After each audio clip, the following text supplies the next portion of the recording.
Hi అండి, welcome to our channel బ్రహ్మంగారి కోడలు. ఇవాళ మన రెసిపీ వచ్చేసి స్పైసీ చికెన్ ఫ్రై అండి. పప్పు, రసం, సాంబార్ వంటి వాటిలో సైడ్ డిష్గా అయినా, రైస్లో కలుపుకోవడానికైనా, లేదు మన ఇంట్లో నలుగురు ఒక మంచి ఫుడ్ ఎంజాయ్ చేయాలన్నా ఈ చికెన్ ఫ్రై పర్ఫెక్ట్ రెసిపీ అని చెప్పుకోవచ్చు. ముందుగా చికెన్కి సరిపడా సాల్టు, కొద్దిగా పసుపు, కొంచెం కారం వేసుకుని బాగా కలుపుకొని పక్కన పెట్టుకోవాలి. కారాన్ని ఎక్కువ ఉపయోగించకండి, ఎందుకంటే చికెన్ ఫ్రైకి తయారు చేసే మసాలాలో మనం ఎండుమిర్చిని ఉపయోగిస్తాం. దీనిని ఎక్కువసేపు మ్యారినేట్ చేయాల్సిన అవసరం లేదు. చికెన్ ఫ్రైకి మసాలా తయారు చేసుకునే వరకు పక్కన పెడితే సరిపోతుంది. చికెన్ ఫ్రైలోని మసాలా కోసం ఒక 3 స్పూన్ల ధనియాలు తీసుకోవాలి. ఈ మసాలాకు అన్నిటికంటే ధనియాలు ఎక్కువ ఉపయోగిస్తాము. తర్వాత 1 స్పూన్ మిరియాలు కూడా వేసుకుని బాగా వేయించుకోవాలి. తర్వాత వీటిని పక్కకు తీసుకోవాలి.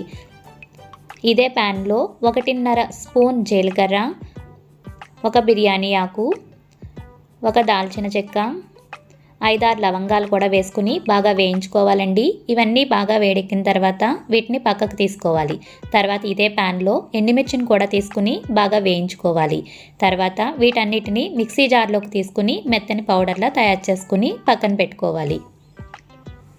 ఆయిల్ బాగా వేడైన తర్వాత ఒక పెద్ద సైజ్ ఆనియన్ని, అలాగే సన్నగా చీల్చిన 2 పచ్చిమిర్చి కూడా వేసుకుని బాగా కలుపుకోవాలి. తర్వాత కొంచెం కరివేపాకు కూడా వేసుకుని ఒకసారి కలుపుకోవాలి.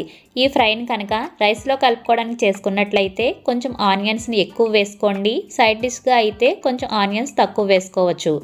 ఆనియన్స్ బాగా మెత్తబడిన తర్వాత 1 స్పూన్ అల్లం వెల్లుల్లి పేస్ట్ వేసుకుని బాగా కలుపుకోండి.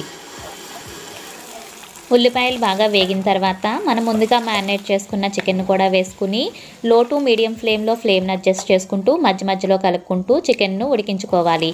ఈ ఫ్రైలో మనం వాటర్ ఉపయోగించాం కాబట్టి చికెన్లో వచ్చే వాటర్ తోటే కుక్ అయ్యేలా చూసుకోవాలి.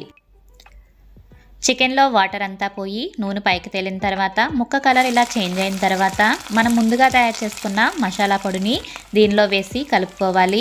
నేను మొత్తం మసాలా పౌడర్ని ఉపయోగించడం లేదు. మనం తీసుకునే చికెన్ క్వాంటిటీని బట్టి, మనం తినగలిగిన స్పైసీనెస్ని బట్టి మసాలాను యాడ్ చేసుకుని మసాలా ముక్కలంతటికీ బాగా పట్టేలా ఒకసారి కలుపుకోవాలి.